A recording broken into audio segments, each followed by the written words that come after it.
बिस्मिल्लाहिर्रहमानिर्रहीम। अस्सलाम वालेकुम। मेरा नाम बिलाल रशीद है और मैं आपकी खिदमत में हाजिर हूँ border and bridges immigration and legal consultants के ऑफिशियल यूट्यूब चैनल से।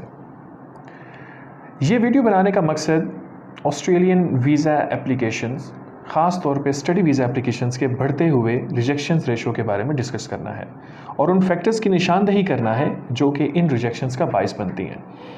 अगर आप चाहते हैं कि आपकी वीज़ा एप्लीकेशन रिजेक्ट ना हो और अगर आप चाहते हैं कि आपको उन फैक्टर्स के बारे में पता चले जिनकी वजह से वीज़ा एप्लीकेशन रिजेक्ट हो रही हैं, तो आप ये वीडियो एंड तक देखिए।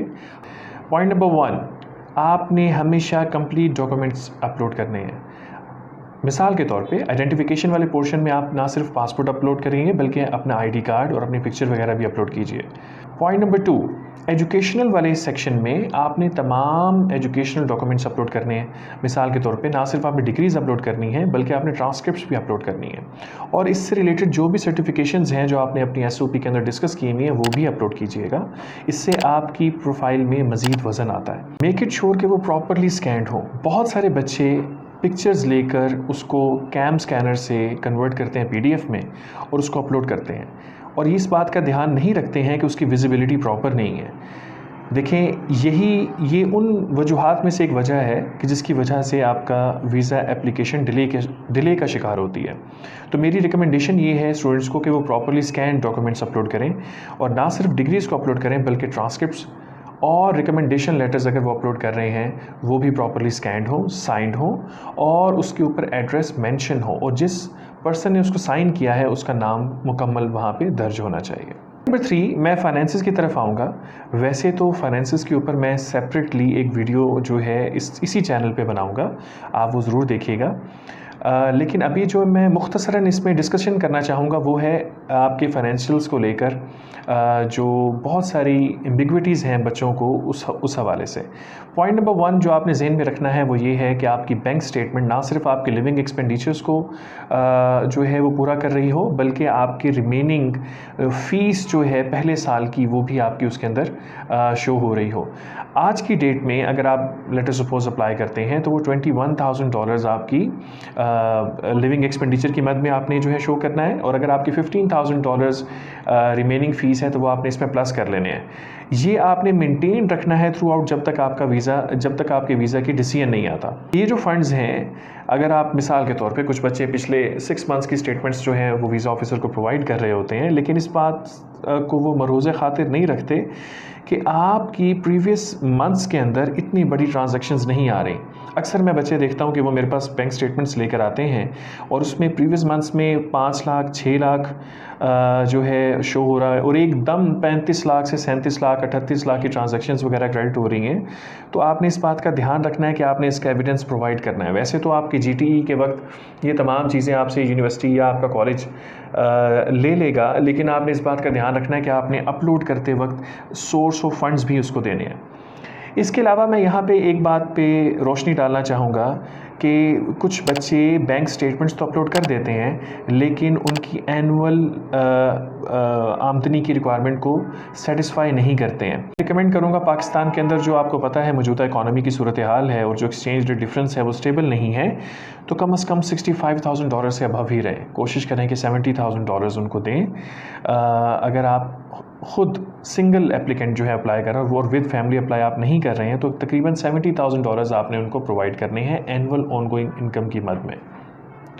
अब कुछ बच्चे मेरे पास जो है इस हवाले से क्वेश्चन करते हैं कि मेरे वालिद साहब जो हैं मिसाल के तौर पे वो एक सैलरीड पर्सन हैं और उनकी सैलरी कम है, तो क्या हम मुख्तलिफ सोर्सेज़ को क्लब कर सकते हैं? तो जवाब है जी हाँ, बिल्कुल क्लब कर सकते हैं। मिसाल के तौर पे अगर आपके वालिद साहब कहीं पे मुलाजिम हैं, वो सैलरीड पर्सन हैं और उनको एक सैलरी मिल रही है let us suppose 2 lakh rupees per month, तो आप जो है बाकी डिफरेंस अपनी रेंटल इनकम से मुकम्मल कर सकते हैं और आप उनके एविडेंस प्रोवाइड करके उनको क्लब करके आप $70,000 जो उसको आप टच कर सकते हैं या उसको आप क्रॉस कर सकते हैं। ये उनकी एनुअल ऑनगोइंग इनकम की रिक्वायरमेंट को मीट कर देगा। पॉइंट नंबर 3 जो मैं इसी के अंदर फाइनेंसिस के अंदर मैं जो डिस्कस करना चाहूँगा वो है आपकी प्रॉपर्टीज़। मेक इट श्योर कि आप अपनी वेल्थ स्टेटमेंट उसको प्रोवाइड करें या अपनी प्रॉपर्टी की डिटेल्स उनको प्रोवाइड करें। ना सिर्फ ये बल्कि अगर वो प्रॉपर्टीज़ इनकम जनरेट कर रही है तो आप उसका भी सोर्स उनको प्रोवाइड करें। फाइनेंशियल्स के अंदर बच्चे ख़ास तौर पे कुछ पॉइंट्स को भूल जाते हैं। वो सिर्फ बैंक स्टेटमेंट प्रोवाइड करते हैं या उनका सोर्स ऑफ इनकम प्रोवाइड कर देते हैं, लेकिन वो ये चीज़ नहीं देखते कि उन्होंने प्रॉपर्टीज़ वगैरह या वेल्थ स्टेटमेंट उनको दी है कि नहीं। देखें, तमाम फिक्स एसेट्स आपके पाकिस्तान के साथ फाइनेंशियल टाइज़ को मजबूत करते हैं। ना सिर्फ ये बल्कि आपको एक वजह देते हैं वापस आने की। तो मेक इट श्योर कि आपने प्रॉपर्टी के डॉक्यूमेंट्स प्रॉपरली स्कैंड अटेस्टेड जो हैं वो वीज़ा ऑफिसर को प्रोवाइड किए हों, और अगर यही प्रॉपर्टीज़ आपकी इनकम जनरेट कर रही हैं तो इनकम से रिलेटेड डॉक्यूमेंट्स भी उनको प्रोवाइड करें। जैसे मिसाल के तौर पे आपकी प्रॉपर्टी अगर रेंट पे है तो आप रेंटल एग्रीमेंट उनको प्रोवाइड करें और अपनी $70,000 की रिक्वायरमेंट को मीट करें। डॉक्यूमेंट्स अपलोड करते हुए जब आप जीटीई के पोर्शन में आए तो इस बात का आपने ख़ास तौर पे ध्यान रखना है कि आप वो तमाम रिक्वायरमेंट्स मीट कर रहे हों जो कि मैंने प्रीवियस वीडियो के अंदर डिस्कस की थी।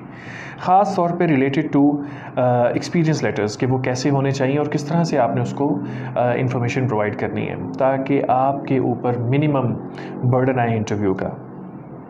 इसके अलावा जीटीई के अंदर आपने एसओपी अपलोड करनी है, और एसओपी के अंदर भी मैं क्योंकि बहुत ज़्यादा डिटेल्स शामिल हैं, मैं कोशिश करूंगा कि इसकी भी मैं सेपरेटली वीडियो बना लूं ताकि आप सबको जो है एक आइडिया हो जाए कि ऑस्ट्रेलिया को किस तरह की एसओपी चाहिए। एसओपी सबसे ज़्यादा इंपॉर्टेंट फैक्टर है आपकी वीज़ा एप्लीकेशन को लेके। वीज़ा ऑफिसर के पास तमाम डॉक्यूमेंट्स जो हैं वो पड़े होंगे, लेकिन एसओपी अगर प्रॉपर नहीं है और अगर वो उसको जस्टिफाई नहीं कर रही या उसको एक्सप्लेन नहीं कर रही कि ये या लिंक जो है नहीं बना रही मुख्तलिफ डॉक्यूमेंट्स में, तो वीज़ा ऑफिसर परेशानी का सामना होगा उसको और वो मोस्ट प्रॉबेबली आपको रिफ्यूज़ल दे देगा। बहुत सारे बच्चे अपनी वीज़ा एप्लीकेशंस को स्ट्रेट फॉरवर्ड समझते हैं, लेकिन वो है नहीं। ऐसी जो एप्लीकेशंस होती हैं वहाँ पे आपको किसी एक्सपीरियंस बंदे की जो है खिदमात लेनी चाहिए ताकि आप मिस्टेक्स ना करें और उसमें रिफ्यूज़ल्स ना लें। पॉइंट नंबर 4 जो मैं यहाँ पे डिस्कस करूँगा वो है रेलिवेंसी का। रेलिवेंसी बहुत इंपॉर्टेंट है। बहुत सारे बच्चे अपनी एप्लीकेशन को स्ट्रेट फॉरवर्ड समझते हैं, हालांकि वो स्ट्रेट फॉरवर्ड नहीं है। होता ये है कि वो अपनी एजुकेशन को फ्यूचर प्रॉस्पेक्ट्स के साथ रिलेट नहीं कर पाते या अपने एक्सपीरियंस को आने वाले कोर्स के साथ रिलेट नहीं कर पाते। होता ये है कि वीज़ा ऑफिसर कंफ्यूज हो जाता है और उसको ये लगता है कि आप एक जेन्युइन स्टूडेंट नहीं हैं और आप बेसिक जेन्युइन टेम्पररी एंट्रेंट की रिक्वायरमेंट मीट नहीं कर रहे, जो कि सब क्लास 500 की बेसिक रिक्वायरमेंट है। इसके लिए मैं रिकमेंड करूँगा कि आप किसी एक्सपीरियंस्ड कंसल्टेंट से रब्ता करें। इस मकसद के लिए आप हमारी टीम से भी रब्ता कर सकते हैं। हमारी टीम प्रोफेशनल है और वो आपको आपके केस की मुनासबत से भरपूर तरीके से गाइड कर देगी। नेक्स्ट फैक्टर जो मैं डिस्कस करना चाह रहा हूँ वो है फाइनेंशियल टाइज। ये बहुत इंपॉर्टेंट फैक्टर है जीटीई के अंदर। बच्चे इसकी आधी रिक्वायरमेंट्स मीट करते हैं, यानी कि सिर्फ बैंक स्टेटमेंट देके वो ये समझते हैं कि हमने ये रिक्वायरमेंट मीट कर दी है, लेकिन ऐसा नहीं है। आपको उससे रिलेटेड तमाम एविडेंस प्रोवाइड करने हैं कि जिससे उसको ये लगे कि आपकी मुआशी जड़ें पाकिस्तान के साथ मजबूत हैं या आपकी कंट्री ऑफ रेजिडेंस के साथ मजबूत हैं और आप वापस आ जाएंगे। आपका मकसद टेम्परेरी है और सिर्फ एजुकेशन है, और एजुकेशन लेकर आप वापस आएंगे और अपनी खिदमात जो हैं वो अपनी कंट्री के अंदर देंगे।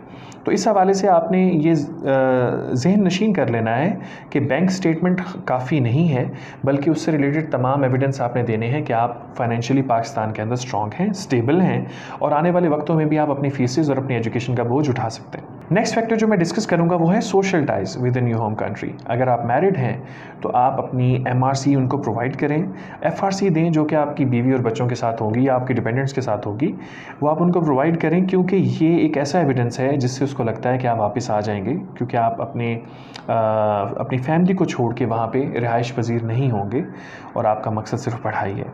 लेकिन अगर आप मैरिड नहीं हैं तो आप अपने कल्चरल डायनामिक्स को डिस्कस कर सकते हैं, कल्चरल फैक्टर्स को डिस्कस कर सकते हैं और ये बता सकते हैं कि मैं वापस आऊँगा अपने वालिद साहब के लिए, अपनी वालदा के लिए, अपनी फैमिली के लिए, क्योंकि आपकी ये टाइज़ पाकिस्तान के साथ सोशल बाउंडिंग को जाहिर करती हैं। नेक्स्ट पॉइंट जो मैं डिस्कस करना चाहूँगा वो है फ्यूचर प्रॉस्पेक्ट्स। फ्यूचर प्रॉस्पेक्ट्स भी आपने एसओपी के अंदर डिटेल में डिस्कस करने हैं। वो ये जानना चाहता है कि आपकी ये एजुकेशन क्या तब्दीली रोनुमा करेगी पाकिस्तान के अंदर, मौजूदा हालात के अंदर क्या तब्दीलियाँ लेकर आएगी।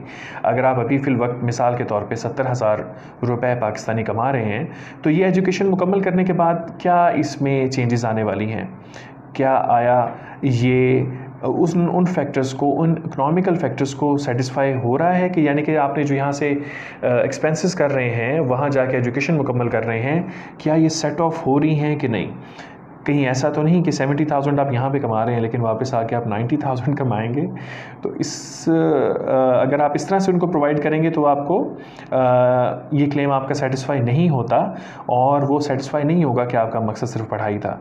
यानी कि इन शॉर्ट आपने उनको ये चीज़ बावर करवानी है कि आपकी जो पढ़ाई है वो सिग्निफिकेंट चेंजेस लेकर आएगी आपकी फाइनेंशियल कंडीशन में, और आपको पता है आप कहाँ पे अपनी जो है वो जॉब करने वाले हैं, आपको पता है कि आपका आने वाला फ्यूचर क्या है, और फ्यूचर प्रॉस्पेक्ट्स में आपने ऑलरेडी डिस्कस भी किया होगा एसओपी के अंदर। नेक्स्ट फैक्टर जो मैं डिस्कस करूँगा वो है वैल्यू एडिशन। तो वैल्यू एडिशन के अंदर आपने देखें, वीज़ा ऑफिसर को ये पता है कि आपकी यही डिग्रीज़ जो हैं ये पाकिस्तान में हो सकती हैं, आपके कंट्री ऑफ रेजिडेंस में हो सकती हैं। तो ये क्या वजह है कि आप जो है ये डिग्री जाके ऑस्ट्रेलिया से करना चाह रहे हैं। तो आपने वैल्यू एडिशन के फैक्टर्स को डिस्कस करना है कि क्या कैरियर अपॉर्चुनिटीज़ या क्या फाइनेंशियल बेनिफिट्स आपको पाकिस्तान के अंदर मिल रहे हैं इस डिग्री की वजह से, क्यों आपको यहाँ पे कंपनीज़ तरजीह देंगी एज़ कम्पेयर टू दोज जिन्होंने पाकिस्तान से अपनी डिग्री मुकम्मल की है।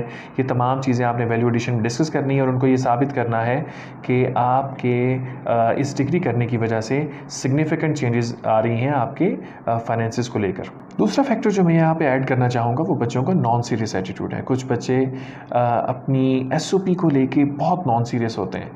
वो उसमें कुछ क्रिटिकल क्वेश्चंस होते हैं, जिस तरह why this university, why this course, how this course will help you in future, या आपकी वीज़ा कंडीशंस, या आप कहाँ पे रिहाइश पजीर होंगे, लिविंग अरेंजमेंट्स, आपकी जीटीई की रिक्वायरमेंट्स, ये तमाम चीज़ें बच्चे याद नहीं करते हैं। और बहुत अनफॉर्चुनेट है, मुझे काफ़ी दफ़ा देखने को मिला है, सुनने को भी मिला है कि बच्चों ने अपने एक्सपीरियंसेस के हवाले से कुछ फेक डॉक्यूमेंट्स प्रोवाइड किए हैं, और उसके बाद जो है उनको ये भी नहीं पता कि वो कहाँ पे अब क्या काम कर रहे हैं। मतलब ये ज़्यादती है। मैं ये रिकमेंड नहीं करूँगा कि आप अपने साथ ऐसा मामला करें।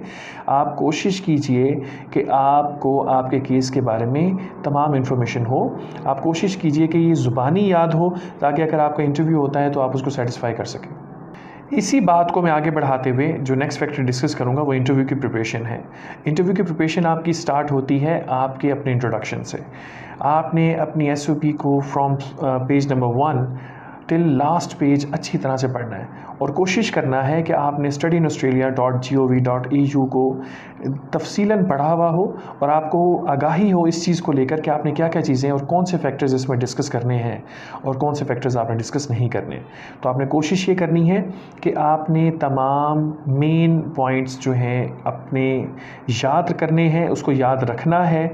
मैं कुछ मिसाल आपके सामने रख देता हूँ कि मिसाल के तौर पे आपका एजुकेशनल बैकग्राउंड के बाद आपका एक्सपीरियंस आता है। आपको एक्सपीरियंस की रेलिवेंसी का पता होना चाहिए।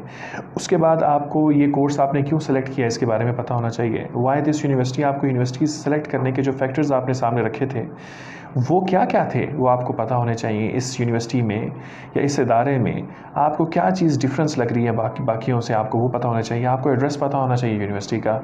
आपने जो 5 से 10 माइल्स के अंदर अंदर रहना है उस यूनिवर्सिटी के, आपको उसका एड्रेस पता होना चाहिए। आपको उसके एक्सपेंसेस पता होने चाहिए। आपको एनुअल लिविंग एक्सपेंसेस पता होने चाहिए जो कि डिपार्टमेंट ने जो है वज़ा किए हैं वो $21,000 हैं। बहुत सारे बच्चे कहते हैं कि मैं $12,000 सर मेरा ख़र्चा होगा टोटल। मैंने तो अपने इंटरव्यू में $12,000 बताया, लेकिन ये गलत है। आपने वो इन्फॉर्मेशन देनी है जो कि उनको चाहिए, ठीक है, जो उनको लगता है कि स्टूडेंट को पता होनी चाहिए, और आपके पास उसके अवेलेबल फ़ंड्स भी हैं जो कि $21,000 हैं। आपने ये बताना है। इसी तरह से आपको ये फ़ंड कौन कर रहा है, स्पॉन्सर कौन है आपका, उनकी आमदनी का क्या ज़रिया है, और आपने ज़ाहिर है जिस तरह से मैंने डॉक्यूमेंट चेकलिस्ट टूल में डॉक्यूमेंट्स अपलोड के सेक्शन में मैंने आपको बताया था कि आपने कौन कौन से डॉक्यूमेंट्स अपलोड करने हैं, वही तफसील आपने समरी जो है वो बल्कि यहाँ पे आपने हल्की सी दे देनी है, ताकि उनको ये पता हो कि आपको इस हवाले से तमाम इन्फॉर्मेशन है। जैसा कि मैंने डिस्कस किया कि बहुत सारे बच्चे अपने गैप को जस्टिफाई करने के लिए या इवन अपने फाइनेंशियल रिक्वायरमेंट्स को मीट करने के लिए फ़ेक एविडेंस दे देते हैं। ये एक बहुत बड़ी वजह है बढ़ते हुए वीज़ा रिजेक्शन को लेके। मैं रिकमेंड करूँगा कि आप काइंडली वेरीफाइबल एविडेंस दीजिए और जो है वही उनको बताएं और कोशिश करें कि वो उसकी रेलिवेंसी बन रही हो। ऐसे एविडेंस से इज्तनाब कीजिए जो आपके वीज़ा रिफ्यूज़ल्स का बाइस बनते हैं। इसके बाद मैं इस फैक्टर को थोड़ा वज़न देना चाहूँगा। मैं ये चाहता हूँ कि आप इसको गौर से सुनें।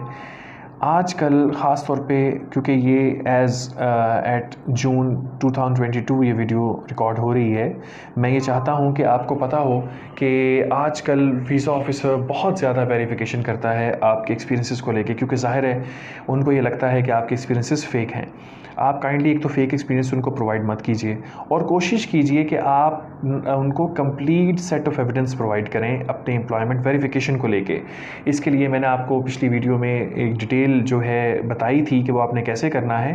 काइंडली वो वीडियो भी मेरी देखिए और आने वाली वीडियोस भी देखिए ताकि आपको इससे रिलेटेड मज़ीद इन्फॉर्मेशन मिलती रहे और आपके वीज़ा रिफ्यूज़ होने के चांसेस बहुत मिनिमम हो जाएँ। इसके बाद जो मैं फैक्टर डिस्कस करना चाहूँगा वो है S56 की रिक्वेस्ट फॉर मोर इन्फॉर्मेशन। बहुत सारे बच्चे जब उनको कोई रिक्वेस्ट की जाती है, मज़ीद डॉक्यूमेंट्स मांगे जाते हैं, मज़ीद एविडेंस मांगे जाते हैं या एडिशनल इन्फॉर्मेशन मांगी जाती है, तो वो बहुत ज़्यादा डिले करते हैं और विद इन स्टिपुलेटेड टाइम उनको वो प्रोवाइड नहीं करते हैं, जिसकी वजह से उनको रिफ्यूज़ल आ जाती है। तो आप कोशिश करें कि आप अपने एविडेंस जो हैं पहले ही मुकम्मल रखें। उसके लिए आप हमारी वीडियोज़ को देखते रहिए, क्योंकि मैं एक पूरी वीडियो इस हवाले से भी रिकॉर्ड करवाऊँगा कि ऑस्ट्रेलिया के स्टडी वीज़ा को लेकर कौन कौन सी रिक्वायरमेंट्स हैं और कौन कौन से डॉक्यूमेंट्स हैं जो आपने उनको प्रोवाइड करने हैं। वो एक तफसीलन जो है मैं उसमें डिस्कस करूँगा, लंबी वीडियो होगी, तो कोशिश कीजिए कि आप इसको लाइक करें, सब्सक्राइब करें ताकि आप उसके हवाले से भी अपडेटेड रहें। एक और बड़ी वजह जिसकी वजह से वीज़ा रिफ्यूज़ हो जाता है ऑस्ट्रेलिया का, वो है टाइमली डॉक्यूमेंट्स को अपलोड ना करना। अक्सर देखा गया है कि बच्चों को ये थोड़ा सा आइडिया होता है कि आप वीज़ा फ़ाइल करने के कुछ अर्से बाद भी डॉक्यूमेंट्स अपलोड कर सकते हैं। तो उससे होता ये है कि बच्चे इस चीज़ को लेके बहुत ज़्यादा नॉन सीरियस हो जाते हैं और वो अनड्यू टाइम बाय करने की कोशिश करते हैं और कोशिश करते हैं जितना हो सके टाइम गेन हो जाए। लेकिन अनफॉर्चुनेटली वीज़ा ऑफिसर इस चीज़ को रिलैक्सेशन नहीं देगा आपको और वो इसको रिफ्यूज़ कर देगा और वो ये कहेगा कि आप हमारी रिक्वायरमेंट्स को मीट नहीं करते और आपको एक रिफ्यूज़ल लेटर वो इशू कर देगा। Thank you so much for watching our video. मैं उम्मीद करता हूँ कि आपको तमाम पॉइंट्स से आगाही मिल चुकी होगी जिनकी वजह से वीज़ा रिफ्यूज़ हो सकता है और आप इसकी मदद से अपनी वीज़ा एप्लीकेशंस को बेहतर तरीके से ना सिर्फ डिज़ाइन कर सकते हैं बल्कि प्रॉपरली प्रिपेयर कर सकते हैं। अगर आपको इस हवाले से मज़ीद गाइडेंस की ज़रूरत है तो आप हमारी टीम से रब्ता कर सकते हैं। हमारी टीम प्रॉपरली ट्रेंड है, प्रोफेशनल है और वो आपको बेहतर तरीके से गाइड कर सकती है कि आपको किस तरह से अपनी एप्लीकेशन को प्रेजेंट करना है in order to increase your chances of success. मैं उम्मीद करता हूँ कि ये वीडियो आपके लिए बहुत इन्फॉर्मेटिव साबित हुई होगी और अगर आप चाहते हैं कि इस तरह की इन्फॉर्मेशन आपको मिलती रहे तो आप हमारा चैनल सब्सक्राइब कीजिए, लाइक कीजिए, शेयर कीजिए। इसके अलावा हमें सोशल मीडिया पे फॉलो कीजिए ताकि आप जैसे बेशुमार बच्चों का भला हो सके और वो फ्यूचर में अपनी एप्लीकेशंस को सक्सेसफुली विन कर सकें। देखते रहिए हमारा यूट्यूब चैनल। अपना बहुत सारा ख्याल रखिएगा। अल्लाह हाफ़िज़।